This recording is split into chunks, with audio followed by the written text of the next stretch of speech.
ఆయాసం. అదే సంయుక్త ఈ డ్రెస్ ఎట్టుంది?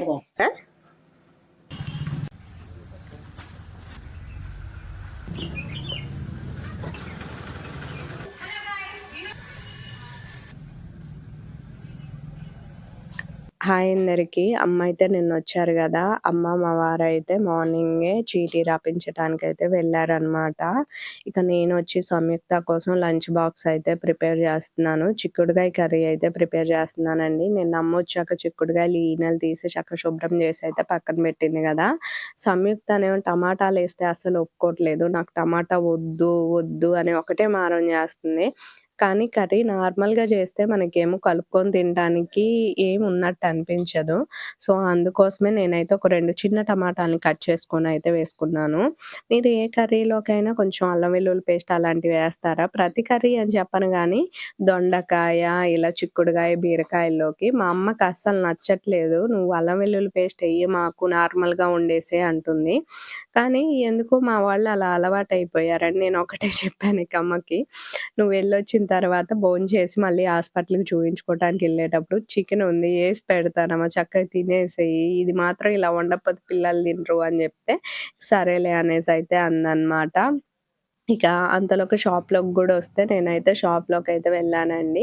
నాకు హడావిడి అని నేనెప్పుడైతే ఫీల్ అవుతానో అప్పుడే ఇంకాస్త విసిగించటానికా, లేపోతే వాళ్ళెప్పుడు వచ్చేలాగా వస్తారు నాకు తెలియదు గానీ, కొంచెం అయితే సఫర్ అవుతాను. కొన్ని కొన్ని పాయింట్ ఆఫ్ వ్యూలో లేదు కొట్లో అనేసి చెప్పాల్సొచ్చిద్ది.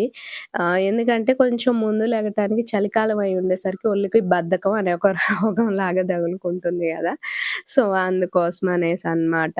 ఇక ఇంకొకటేంటో తెలుసా అండి, షాపున్నప్పుడు మనకి పొద్దున్నే పద్దులు పెట్టాలంటే ఎంత ఏడుపొచ్చిద్ది తెలుసా? బోనీలు జేయకుండా పద్దులు పెట్టేటోళ్ళని చూస్తే మాత్రం మస్తు కోపమొస్తది. అదే బాధనమాట. వచ్చి "అక్క రేపిస్తాము రాసుకో" అంటే వాళ్ళు పొద్దున్నే పద్దంటేనే అదొక పెద్ద ఇది లెక్క అనిపిస్తుండిద్ది. కానీ తప్పదు గదా! ఓకే అని జెప్పి రాసేసుకొని నేనైతే ఈ టమాటా మొక్కకెళ్ళొచ్చాను. చక్కగా మళ్ళీ ఇంకో టమాటా అయితే పండు పండటానికొస్తుందనమాట. పక్కనే ఇంకో చెట్టయితే ఉంది. దానికి పూతొస్తుందండి. ఈ చెట్టుకి ఎందుకో పూత మాడిపోతుందండి కాయలు పడ్డ తర్వాత. నాకు అర్థం కావట్లేదు. వాతావరణం అయితే చాలా చేంజ్ ఉంటుంది. మళ్ళీ తుఫాన్‌లేసిందనైతే అంటున్నారు. మొక్కజొన్న గురించే టెన్షను. ఎందుకంటే పురుగు స్టార్ట్ అయ్యింది అనేసి అందరూ మందులు కొడుతున్నారు. మేమింకా అసలకేం స్టార్ట్ జేయలేదు. అదొకటి ఇదనమాట. ఇక రైస్ కంప్లీట్ అయిపోయింది. మా వారొచ్చేటప్పుడు పాలు గూడా తీసుకొచ్చారు. ఇక రైస్ అయిపోయింది, కర్రీ అయిపోయింది. సంయుక్త బాక్స్ ఏమో కొంచెం పక్కన పెట్టేది ఇరిగిపోయిందండి. అందుకోసం ఇలాంటి బాక్స్‌లోనే పెట్టి పంపిస్తున్నాను తనకి. కర్రీ ఒక పక్కేసేసి బాక్స్‌లో అండ్ రైస్ ఒక పక్క వేరే బాక్స్‌లో పెట్టేసి మధ్యలో ఇక రైస్‌కి మధ్యలో ఆ గిన్నె అయితే పెట్టేస్తున్నాననమాట. అసలు నిజం చెప్తున్నానండి, నాకు సంయుక్తతో ఎంత టార్చర్‌గా ఉంటుందంటే ఫుడ్ ఐటెమ్స్ విషయంలో, ఈ కర్రీ చేస్తే ఆ కర్రీ ఎందుకు చేసినవు, ఈ కర్రీ ఎందుకు చేయలేదనిద్ది. నిజంగా అఖిల్ మాత్రం అండి ఫుడ్ విషయంలో చక్కగా ఏదైనా పెడితే ఓకే అనేసి యాక్సెప్ట్ చేసేవాడు గానీ, సంయుక్త మరీ ఇబ్బంది పెట్టేస్తుందండి. ఇక తనైతే అక్కడ పడుకుంది నైట్ అనమాట. తనొచ్చేసరికి ఫుడ్ కట్టేస్తే తప్ప లేపోతే ఇక ఇంతే సంగతులనేసి నేనైతే కట్టేసాను. టమాటా జూస్తే గొడవ మొదలేసిద్ది కూరలో. మా అమ్మ అని మా వారు ఇక అక్కడైతే కూర్చొనున్నారనమాట. చూస్తున్నారు గదా! ఫైల్ అదంతా గూడా అమ్మ పట్టుకొనొచ్చి ఆడ కూర్చుందండి. ఇక సంయుక్తకేమో లేట్ అవుద్దేమో వ్యాను, ఒకవేళ సెంటర్‌లో దింపండి అని చెప్పాను గానీ, బట్ వ్యాన్ అయితే రాలే అనమాట. ఇక అదే మాట్లాడుకుంటున్నారు ఈళ్ళిద్దరూ గూడా. అమ్మేమో ఇక్కడ సంయుక్తకు ఒక ₹100 ఇస్తుంటే వాళ్ళ డ్యాడీకి తీసుకెళ్ళిస్తే ఆయన సంతోషం చూడండి. నా కూతురు నాకిచ్చిందన్న ఫీలింగు. అఖిల్ అయితే గనక ఇవ్వడండి. నేను జెప్పాను, "నువ్వు ఇవ్వొద్దు నాన్న, అవి దాచుకొని పోస్ట్ ఆఫీస్‌లో వేసుకో" అనైతే జెప్పాను. పాపం వాడు ఖర్చు చేయకుండా అలా దాచుకుంటూ ఉంటాడనమాట. ఇక్కడ అమ్మ చీటీలు 2 ఒకేలాగున్నాయంట. అర్థం గాట్లేదు ఏది కొత్త చీటీయో, పాత చీటీయో అంటుంటే, మా వారు చూసి "ఈ చీటీ పారేసి, ఈ చీటీ ఉంచుకోండి" అని అయితే జెప్పారనమాట. ఇక డ్రెస్ కొంచెం చినుగుతుంది నాన్న కుట్టేయించుకో అనేసైతే అమ్మ జెప్తుంది. ఇక వ్యానొస్తుందని ఆయన అరుస్తుంటే ఫాస్ట్‌గా వెళ్తుంది. నాకొక విషయం అర్థం గాదండి. మనం ఎంత ఎదిగినా మన అమ్మా, నాన్నకి మనం ఎందుకు చిన్న పిల్లల్లాగే కనిపిస్తామనేసి.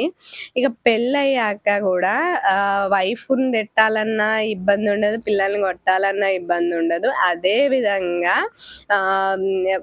వైఫ్ కూడా అంతే, హస్బెండ్‌ని అరవాలన్నా ఇబ్బంది ఉండదు, పిల్లల్ని కొట్టాలన్నా ఇబ్బంది ఉండదు. కానీ పేరెంట్స్ విషయంలో మాత్రం కొంచెం వెనకడుగేస్తాము. అరవలేము, ఏమనలేము అన్నట్లు. సో, ఇక్కడ మా మామయ్య గారు అలాగే నేర్పిస్తుంటే ఆయనకి నాకు భలే ఫన్నీగా అనిపించింది. ఇక ఇక్కడొచ్చేసి మా అమ్మ జామకాయల వేట అస్సలు వదిలేటట్లేదండి. జామకాయలు, జామకాయలు అంటుంది. కొనుక్కోలేకని కాదు, కేజీ రూ. 50 మన ఊళ్ళోకి గూడా వస్తున్నాయి. కానీ మన చెట్టు కాయలు టేస్ట్ ఉంటాయని. సో, అదనమాట. మా అమ్మని జడేయమని చెప్తే ఇప్పుడు దాకా వీడియోలు చూసింది. ఇప్పుడే జడేయటానికైతే స్టార్ట్ చేసింది. అది కూడా ఇప్పుడు తను హాస్పిటల్‌కి వెళ్ళాలి కాబట్టి చీటీ వచ్చే టైం అవుతుందనేసి. నేను చెప్పా ఇక్కడి నుంచి మంచిగా అల్లుకుంటూ రామనేసి. ఈ డ్రెస్ ఎట్టుంది? ఎక్కడి నుంచే నువ్వు సంయుక్తకి వేయలేదా మా అత్తళ్ళు? మునిపేయలేదే. అయ్యా, మా అమ్మ జుట్టు పీకిద్దని తెలుసు కూడా సాహసం చేస్తున్నానంటే కేవలం మా అమ్మలో ఉన్న క్రియేటివిటీని బయటికి తెద్దామని.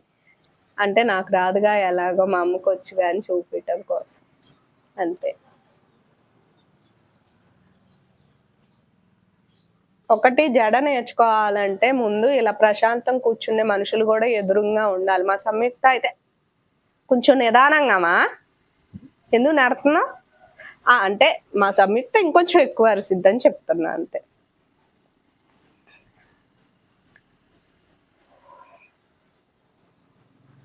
నువ్వు కట్ చేయి బాబా, మా అమ్మ పీకుతుంది గట్టిగా.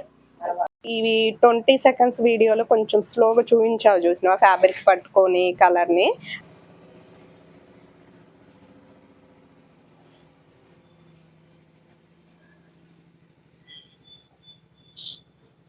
ఏడు నుంచే అయిపోయినావు మమ్మ.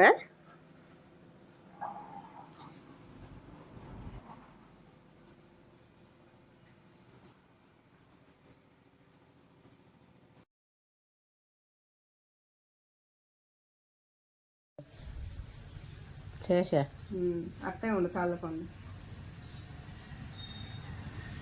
మా అమ్మ వీడియోగ్రాఫర్ అయితే నా కష్టాలు ఇలాగే ఉంటాయేమో అనిపించింది.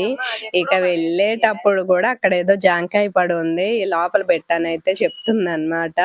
ఇక మళ్ళీ హాస్పిటల్కి అయితే వెళ్తున్నారండి చూయించుకొచ్చుకోవటం కోసం. పొద్దున్నే వెళ్ళి వెయిట్ చెక్ చేయించి తర్వాత చీటీ రాపించుకొని రావాలి. తర్వాత మనకి వచ్చిన చీటీ ప్రకారం మనం వెళ్ళాల్సి ఉంటుంది అన్నమాట. ఇక తర్వాత వచ్చేసి అమ్మ ఇంటికి వచ్చాక ఒక న్యూస్ తెలిసి ఇంకొంచెం కంగారుగా నేనైతే వెళ్ళేటప్పుడు ఏం షూట్ చేయలేకపోయాను. రీజన్ ఏంటంటే కొంచెం హార్ట్‌కి సంబంధించి టెస్ట్ అయితే చేయించుకోమని చెప్పారంట. ఇక అమ్మ డిసప్పాయింట్ అయిపోయిందండి. మెయిన్ ఏంటంటే నాన్నకున్న సమస్య కూడా అదే అన్నమాట, కిడ్నీ ప్రాబ్లం, హార్ట్ సమస్య. సో, అందుకోసమే అమ్మకి ఇక మొత్తం కూడా బ్లాంక్ అయిపోయిందన్నమాట. సో, అదే ఒక బాధ, టెన్షను. ఇంక అందుకని నేనేం షూట్ చేయలేకపోయాను. కాసేపు అట్లా పడుకుండిపోయాను ఆలోచిస్తూ అలా అని. ఇక తర్వాత వచ్చేసి మామయ్య గారు వచ్చి ఇక షాప్ ఓపెన్ చేసానమ్మా లేగు అని చెప్తే ఇక లేచి ఆ షాప్ ఓపెన్ చేసిన తర్వాత ఇక పట్టాలు పెట్టమ్మా ఆడ పడేసి వస్తాను ఇంటికాడంటే ఇక ఆ పట్టాలు అయితే మామయ్య గారు నేను కలిపి పెట్టేశామండి. ఇక మా వారేం పొలంకి వెళ్ళారనమాట. మనం మొక్కజొన్న పెట్టాం కదా, అదైతే చూడనీకి ఈలోపు పార్సిల్ వచ్చింది. పిల్లలు కూడా వస్తున్నారనమాట, చూస్తున్నారు కదా షాప్కి వెళ్ళి. ఇక అందుకనే లోపల పార్సిల్ పడేసి వచ్చి ఇక షాప్కి వెళ్ళి చూడాలి అనేసి అనుకుంటున్నాను. చాలా రోజులైంది సరుకులు తీసుకురాక షాప్లోకి, అందుకోసం అనేసి పిల్లలు కూడా కొంచెం తగ్గిపోయారనమాట. తినే ఐటమ్స్ ఉంటేనే కదండి, అందుకోసం.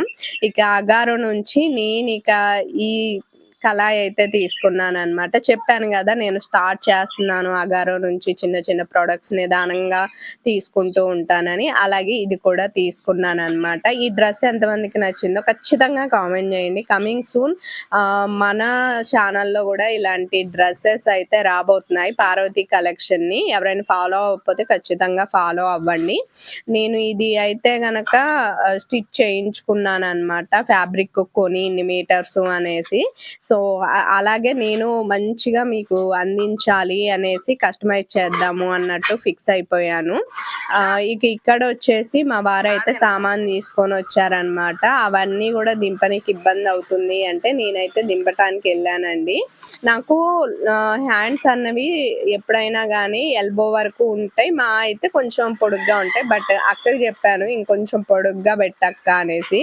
మా వారికైతే చాలా బాగా నచ్చింది ఈ డ్రెస్ అన్నది. అండ్ డైలీ వేర్‌కి కూడా మనకి చాలా కంఫర్ట్‌గా అనిపిస్తాయి. ఇక ఏమేం సామాను తీసుకొచ్చారు ఏంటని చూస్తుంటే స్వీట్ ఐటెమ్సే ఉన్నాయి. "నువ్వు తినేయేలేరా" అంటే, "నేనెప్పుడైనా మొదలుపెడతాను. నువ్వేంటి ఇలా తీసుకొస్తావు" అని చెప్తున్నాను. చూడండి ప్రతిదీ అలాగే నాకెంత ఇసుకు తెప్పిస్తారో అండి. నాకు నిజంగా చెప్తున్నాను సీరియస్‌గా అసలక. నేను కొంచెం కంట్రోల్ చేసుకుందామన్నా ఈయన వల్లే సగం చెడిపోతున్నానేమో అనిపిస్తదనమాట. ఇక్కడొచ్చేసి ఆయన మళ్ళీ పొలంకెళ్ళైతే వెళ్ళాలంటండి. గీదలు అలాంటివి ఏమైనా వచ్చాయా తొక్కనీకి అనేసి. ఇక నేను గిన్నెలన్నీ గూడా బయటేసుకునేసరికి సంయుక్త గూడా వచ్చేసింది. తన బాక్సెస్ గూడా బయటేసేసాననమాట. మెయిన్ ఇప్పుడేంటంటే, ఆ గిన్నెలు తోమటంతో పాటు నీళ్లు కాగబెట్టేస్తే సంయుక్త స్నానం జేసి అసలుకే రేపటి నుంచి తనకేమో ఎగ్జామ్స్ అనమాట. అందుకోసమనేసి నేను గూడా ఏం జేయలేదు. చెప్పాను గదా! అమ్మ ఎళ్ళిన తర్వాత అలా పడుకుండిపోయాను అనేసి.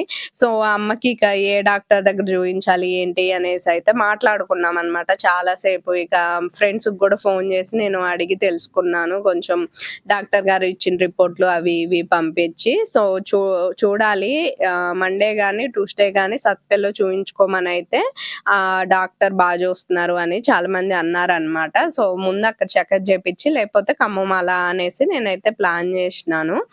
ఇక్కడొచ్చేసి బట్టలు అవన్నీ మరి బెడ్ మీద పడేసానండి. ఎవరో వస్తే కుర్చీ బయటేయటం కోసం తీసి. సో, అవన్నీ గూడా మళ్ళీ సర్దుకుంటున్నాననమాట. ఒక విషయం చెప్తున్నానండి. నాతో చదివిన నా ఫ్రెండ్సొచ్చినా, లేపోతే యూట్యూబర్‌లొచ్చినా, లేపోతే వ్యూవర్సొచ్చినా, వాటెవర్ సబ్‌స్క్రైబర్సొచ్చినా వాళ్ళకి ఇంట్రెస్ట్ లేకుండా నేను వీడియోస్ తీయను. నాకు కొన్ని విషయాలు అలా మాట్లాడినప్పుడు కొంచెం బాధ అనిపిస్తది. ఇదేం చెడ్డ పని గాదు. బట్ అందరికి నచ్చాలా, నచ్చకూడదని వాటెవర్ వాళ్ళ యొక్క చాయిస్ అది. మనం తప్పు పట్టకూడదు.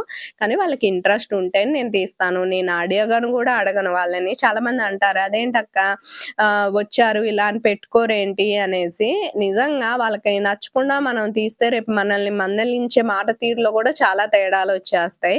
అలా నేను ఫీల్ అవుతాననమాట. వద్దు అంటే వదిలేస్తాను. ఏమీ గాదు అనుకుంటే గనక తీస్తాననమాట. గిన్నెలు గూడా తోమేసి పొయ్యయితే మంట చేస్తున్నానండి. నేను నిజం చెప్తున్నా రగలు చేస్తున్నావు అని చిన్నప్పటి నుంచి అలవాటు. మా మామయ్య గారేమో తిడతారు. "రగలు చేస్తున్నాను అనకూడదమ్మా. రగలు చేయటం అంటే వేరే అర్థాలొస్తాయి.